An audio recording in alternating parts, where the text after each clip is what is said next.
Underwood, you're out there, our first vice president, Dave Christie, our second vice president. These are board of directors that are actively serving our organization. I'm super proud to be working with them and to be in the position that I'm in today, to serve as the executive director and take that knowledge and share with our fellow veterans to let them know that these are the companies, the corporations that help support you. So when we had this opportunity, thank you. So when we had this opportunity to pick a guest speaker, I thought back until how I started my company. And it was a fellow veteran that told me, yeah, you should become a veteran-owned business. And I said to myself, why would the government give me the contract? Okay? No, why? But then I learned all the great benefits the VA offered. I learned to serve my community. I learned to serve with other soldiers still serving. The Army, National Guard, the active National Guard, the Reserve, the veterans, work with the VA hospital, and not only that, benefit the services of the VA hospital today, and having a pancreatomy and having the VA support me in that. So very thankful to see our guest speaker who has grown. I seen him on social media when she first started, was an enlisted, grow into the officer that she is today, not to mention a major. And when I interviewed her, I asked some questions that are very important to me, and what do your seniors think about you? What do they say about you? And the things they said, that she's able to influence command decisions. That's powerful. She's able to affect change. Again, powerful. And then when you ask her soldiers that she works alongside her, what do they say? That she's easy to talk to. I can talk to her about anything. She's very approachable. Ladies and gentlemen, I'm so honored right now to be able to be part of all these organizations, see how they work to serve our community, our veterans, our fellow Latino, our veteran entrepreneur, our veteran business owner, and very proud. And on behalf of the Michigan Hispanic Chamber of Commerce, the Veteran Business Roundtable, and the National Veteran Business Development Council, I'm very honored to introduce Major Rebecca Rodriguez.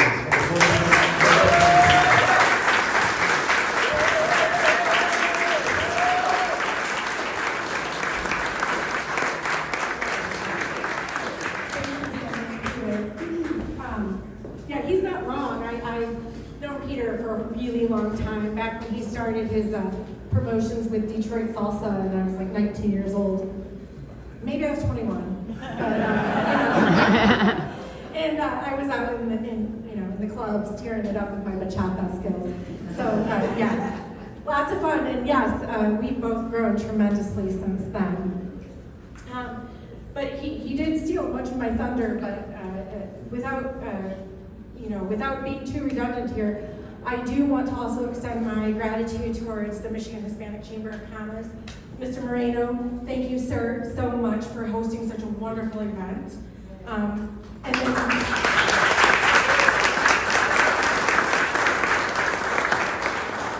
of course, Raquel, Adam. So I'm really busy right now, like many of you are, as you can imagine, and I currently work for a 2-star headquarters. We focus on homeland defense and all hazards response. So we just spent the last 18 months preparing and responding to the COVID pandemic here from the federal aspect, providing the command and control to all of the support that was provided to many states across the nation. So coming off of that and then working right up into our training ramp, next week actually we'll be in Philadelphia, executing what we call Dense Urban Terrain, which is a multi-domain operation focused on defense support to civil authorities. And we'll be partnering with the great city of Philadelphia. They've been an amazing host, working with the Philadelphia PD, FD, as well as the Office of Emergency Management. So Raquel, she was able to keep me on track, which is very necessary right now at this point in time, and she helped me prepare to get here, because I certainly didn't want to miss this for the world. Having this opportunity means so much to me, and I'm so honored. And then of course, Peter, thank you for your service and your continued service to our veterans. And being a veteran yourself, that means so much to be able to provide knowledge and resources is so critical to our veterans. And on that note, all of our veterans that are here, sir, thank you. Fellow Marine over here, I started my career in the Marine Corps. So, thank you, Devil.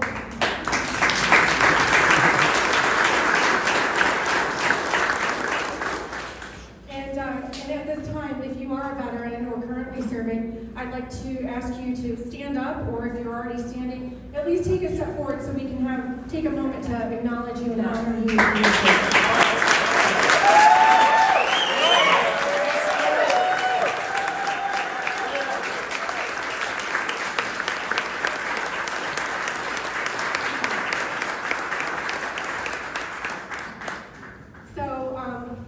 As Peter introduced me, Major Rebecca Rodriguez. I've been serving in the Michigan Army National Guard now for the last 12 years as a commissioned officer. I started out in the Marine Corps. I did 3.5 years in the Marine Corps as an enlisted Marine. And prior to that, I attended the University of Michigan, where I received my bachelor's in science in cognitive and biopsychology. So it's been a long road. And in fact, because I'm here as a Latina representing this community of, by the way, amazing people and gorgeous people, I started at the university in the year 2000. So if anybody is familiar with what was really infamous about the year 2000 at the university, that was the year the affirmative action lawsuit was brought up against the university. So I graduated from Livonia Churchill High School, where my mom taught also. I'll get to that in a second. But and I hope you guys aren't dry. I promise I'm not going to take too long. But going to the university at that time, there was so much divide amongst the campus. There was so much propaganda. I'll never forget sitting in a roundtable discussion in one of my courses, and we were having the debate about the affirmative action program, which I myself really didn't understand. My mother never ever instilled in me that, because I was Latina, I would somehow have an upper hand. That was not the messaging that my mother instilled in me. In fact, it was quite the contrary, and I had to work hard.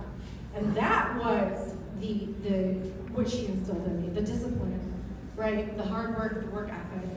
And so I'll never forget, I'm sitting in this class, and one of my fellow classmates said to me very, very, frankly, and almost apologetically, she said, "I'm really sorry, but when I look at you, I just think that the only reason why you're here at the university is because you're brown." Wow. And it was devastating. It really crushed my soul at that moment, because I'd never, ever been taught to think that way.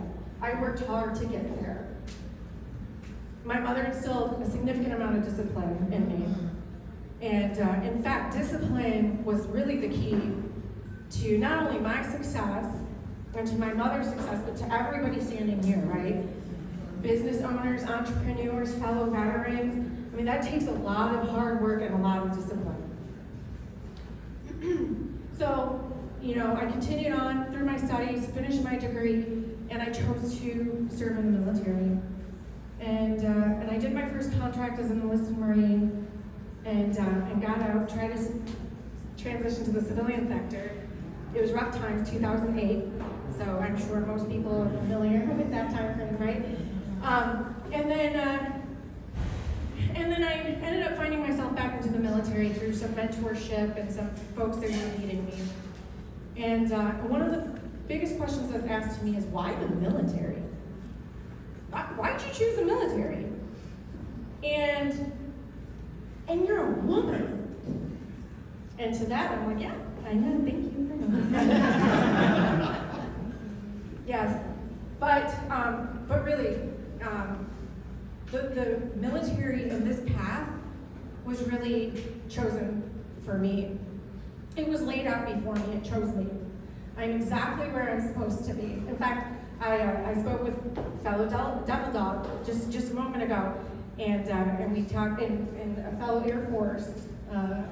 Where's my Air Force friend that I just met?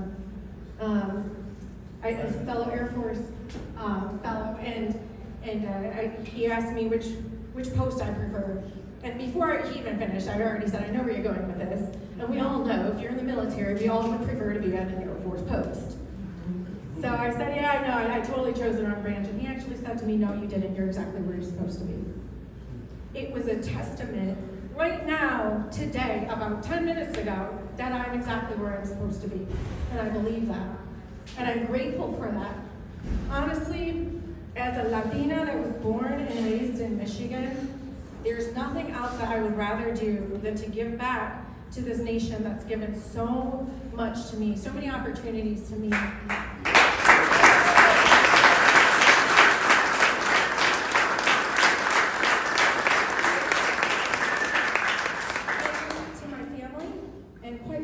All of you. And so, you know, but we know that those opportunities don't just fall in our laps.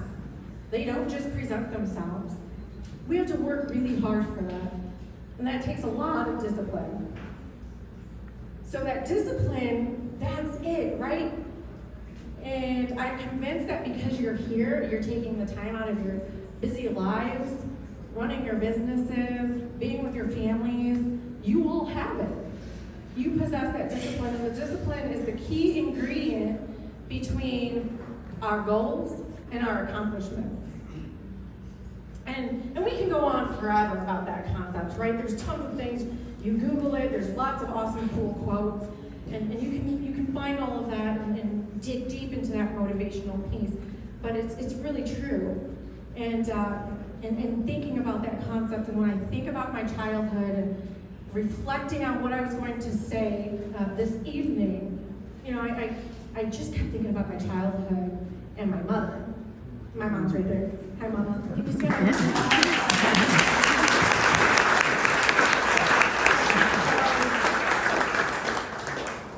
My mom, single mom of 4, and we, at the time, we were in Lenawee County, very agricultural area, and she used to pack all 4 of us up, me and my siblings, including a pack and play for me, because I'm the baby, and I still am. I always get to be the baby. And I get reminded of that too all the time. But she packed us all up, and guess what? She drove to the fields, and she picked tomatoes, and she picked strawberries, and she picked beans. I mean, we'd go and we'd find random places, and we'd all pick up nuts, and we'd put them in the bag so that she could, you know, essentially earn money.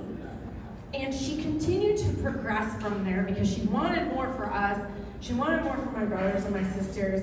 And she really truly believed, and as a matter of fact still does, that education was the key to the success of herself and to our family. So she eventually was able to obtain her education, and she eventually became a teacher. And that's where she continued to teach for nearly 30 years before retiring a couple of years ago. And it was the discipline of waking up early in the morning, dragging all 4 of us out to the fields with her, picking as many tomatoes or strawberries or berries as she needed to so that we could get to the next place in life, and then going and working in the evenings, going to school and studying all through the night. I literally don't know where she slept. I don't know. I would wake up to go to the bathroom in the middle of the night, and my mom was sitting there at her table with her word processor. Her whiteout. And that's, you know, our living room, our dining room table was covered with all her papers, and it was great. That was my childhood, and I'm so appreciative of that. But it was that discipline that I'm speaking about, that she instilled, that she had to succeed, that she instilled in us, and that I believe every single one of you possess as well. And that discipline is infectious. It translates to the teams that you lead, the organizations that you lead, and the people that you serve. In every single facet, it's infectious. And I'm not telling you anything that you guys don't already know, because you're here, and I believe that wholeheartedly.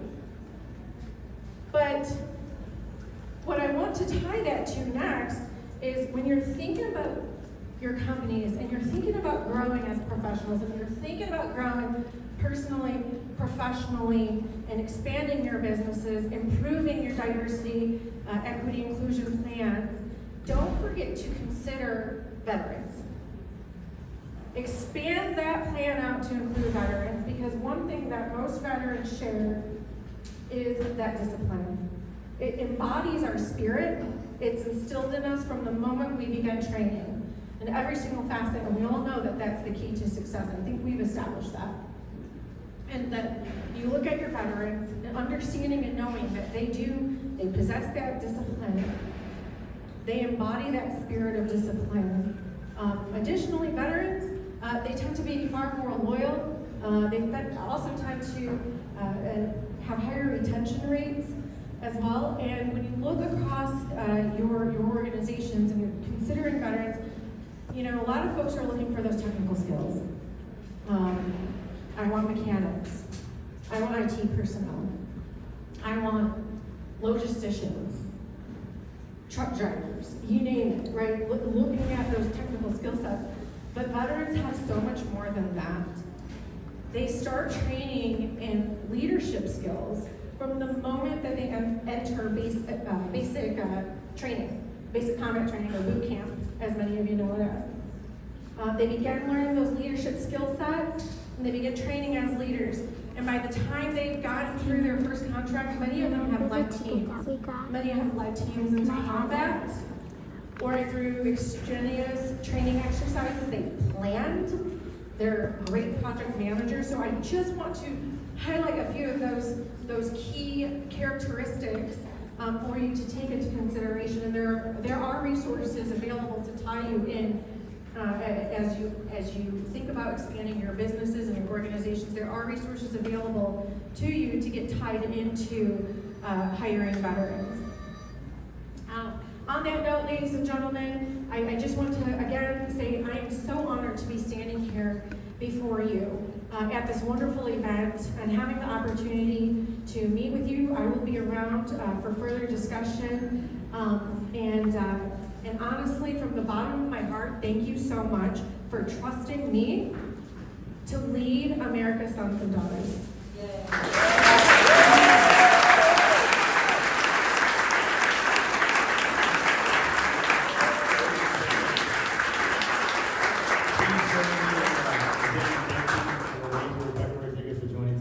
On behalf of the Michigan State Institute of Commerce, the BOBRT, MDDC, we honor you with this bouquet of flowers.